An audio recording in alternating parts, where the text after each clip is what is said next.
People completely baffle me. This especially applies to the way that they think about other people. We're all just sacks of meat and oatmeal, and yet we pass incredibly damning judgments on the other sacks of meat. Everyone said people are predictable. They're wrong. I mean, when you think about it, you have no control over whether your grave will be seen as a holy site or a public toilet. Yeah, I know, the mass poisoning at the incel convention was fictional, just an online story. But the comment wasn't. Nothing of value was lost. It wears me out. It makes me paranoid. If people could say that about another human being, they could say that about me. I could be a waste of air, a public toilet, but I don't know. How do people live with this uncertainty? If I'm not of value, if I'm better off dead, at least freaking tell me. Nothing of value was lost. I lived for months with this frustration. I looked into people's eyes and couldn't parse anything from their gazes. Did they love me? Did they want it off me? Were they keeping their hatred a secret, lying to my face through their amiable mask? It freaking drove me mad. Nothing of value was lost. Would they say that about me after I was gone? No, I'll prove it. I've never been the one to be tech savvy, even on the surface web. I've heard of the Silk Road and the Empire Market. But honestly, I thought the dark web organ trade was a myth until, after hours on tour, I got myself on it. I made a post. Full body, full package. Probably assumed to be someone I killed. I set the price high. The organs were only 22 years old after all. No pre-existing conditions or rapid onset illnesses. I wasn't too familiar with Bitcoin either, but a few quick searches made me realize that I was making a sizable dent in their savings. I probably drained some of them entirely. I didn't know what these people wanted with the organs, but hey, they were just customers. Remember when I mentioned Empire Market? I actually based this particular modus operandi on them. I'm going to be a living exit stand. You wouldn't believe how willingly people would give vast sums of money for products they aren't even guaranteed to get. You also wouldn't believe how easily you can make a highly corrosive substance out of items you can find in your kitchen. By the time I'm found, nothing will be salvageable. All the cops or paramedics or whoever will find is a computer, a cup, bottle, and a puddle of liquefied meat. I can already feel my stomach lining dissolving. This isn't a suicide note, really. This isn't even my last will or testament. This is simply a court decision. I finally swayed the court of public opinion. Just ask anybody who bought from me, and they're completely empty-handed now. Nothing of value? Screw you.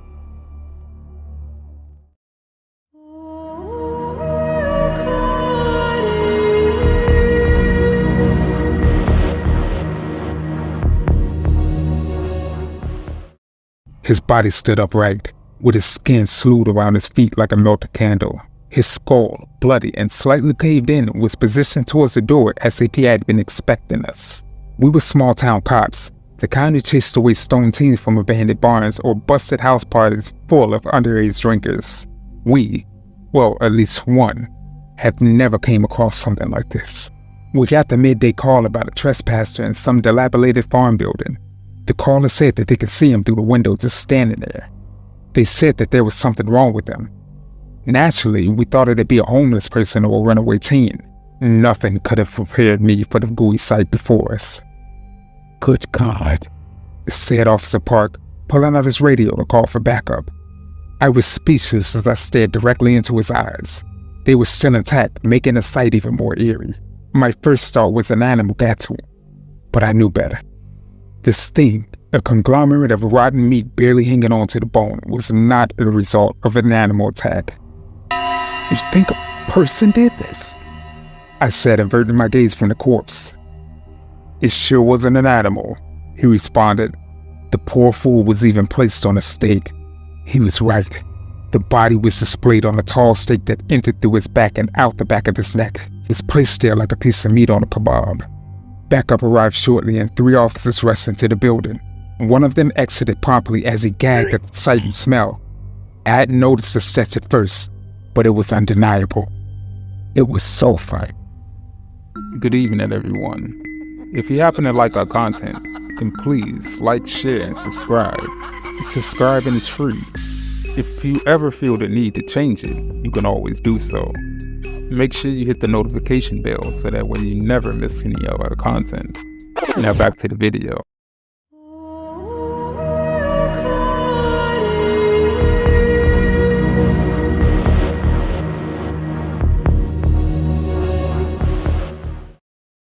When it came to bedtime, the children always had the same routine. They would hug their dog and check his bowl to make sure that he had enough water to last the night. From there, they'd head upstairs to change into their pajamas and brush their teeth. Finally, it was off to their bedroom where they'd say their prayers and make a wish on a star that they would pick from the view outside of the window. The kids' wishes would always depend on their mood. Sometimes it would be material wishes, a pony for her and a skateboard for him. Other times it would be more hopeful, like to see grandma, or for good health for the alien neighbor. One night on their way home from dinner at grandma's, children stared out of the window van in awe. The clear night skies allowed the full moon to light up the street so bright, it was as if their parents didn't even need the headlights. The children tried to count all of the stars in the sky, but both lost count. It seemed like they were thousands. Back at home, their bedtime routine started off as usual, but in a slightly quicker pace. The kids couldn't wait to get to their rooms. As they kissed their parents goodnight, they raced down the hall. Closing the door behind them, they dimmed their lamps and went to the window. As they approached, they looked outside in bewilderment. There was no stars or moon. There weren't even any lights from the neighbors' homes down the street. Did the clouds come in and cover up the sky, they thought? What happened to all of the stars? Perplexed and a little discouraged, the children decided to get into their bunk beds and set their alarm. They would check the window later in the evening to see if the stars would come back out. As the children dozed off, the black outside did not go away. It seemed to stay there and blanket the view. The children didn't realize what the black that they were looking at was not a cloudy sky, but rather a dark cloak of what was hanging outside of their home, waiting for the children to go to sleep.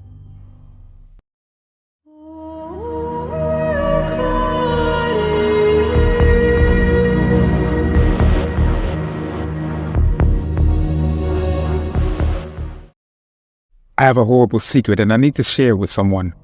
Everyone I talk to dies. You may not believe it. I don't blame you. I wouldn't either. I grew up a very quiet child. I remember screaming, "I hate you," at my father when he grounded me for talking back because I didn't want to clean my room. Not my finest moment. But when my mom came running downstairs the next morning crying and screaming his name, my anger vanished. The doctor said he died overnight. His heart just stopped. They said it wasn't anyone's fault. I believed. For the next few years, everything was normal except one thing. I didn't speak. The doctor said it was my way of coping with the trauma. I learned ASL to communicate. Because I was fairly a sickly child, Mom homeschooled me, so it wasn't really an issue. One day I was in town when some strangers approached me. Unbeknownst to me, they were well-known bullies at the neighborhood school. I took off running, but they cornered me in the alley. As they closed in, one of them punched me. Panicked, I looked at him and for the first time in years screamed, "Leave me alone!" While they were shocked, I pushed past them and ran home. I thought it was over. The next day, I learned that the local boy had died overnight from heart failure. I recognized him immediately as my attacker from the alley. Jim. Yeah, his name is Jim. Once his chance, twice his coincidence. I couldn't let it become a pattern. In the coming years, I moved into my own apartment and became a recluse. It's amazing how much you can do without speaking to anyone. Food and grocery delivery apps, email and file transfers, online bill payments. Talking is overrated. Years passed, and I got sicker and sicker. Mom worried, but I accepted. Then one night I awoke to the sound of my apartment door being forced open. I texted 911 and hid, but minutes later my bedroom door crashed in. As a knife descended towards me, I looked at my attacker and screamed, "Stop!" At that moment, police streamed in and tackled him, and I ran. The next day, as I recovered from my ordeal, I received a call. My attacker had died in his cell overnight, and I felt better, stronger, more alive, like I'd been reborn. And that's when I realized the connection. Each death gave me life. I've tried to fight it. I've tried to stay hidden away silent, but nothing lasts forever. You're probably wondering why I'm telling you all of this. Well, that's where the secret comes in. As freeing as it's been to unburden myself, this wasn't a story. It was a goodbye. You see, lately I've been missing that feeling, craving it. And what's more, I've recently discovered that my gift works through writing too.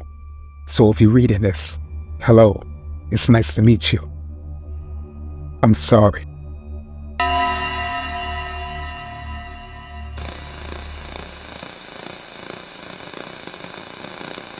Good evening, everyone. This is Yeti K, and this is the end of the video. Please leave a comment and let us know your opinions on the matter. If you happen to like this content, please check out our other videos. Make sure you like and share amongst your friends and family to help our community grow. You happen to be new to this channel? Please make sure you subscribe. It's free and you can always change it in the future.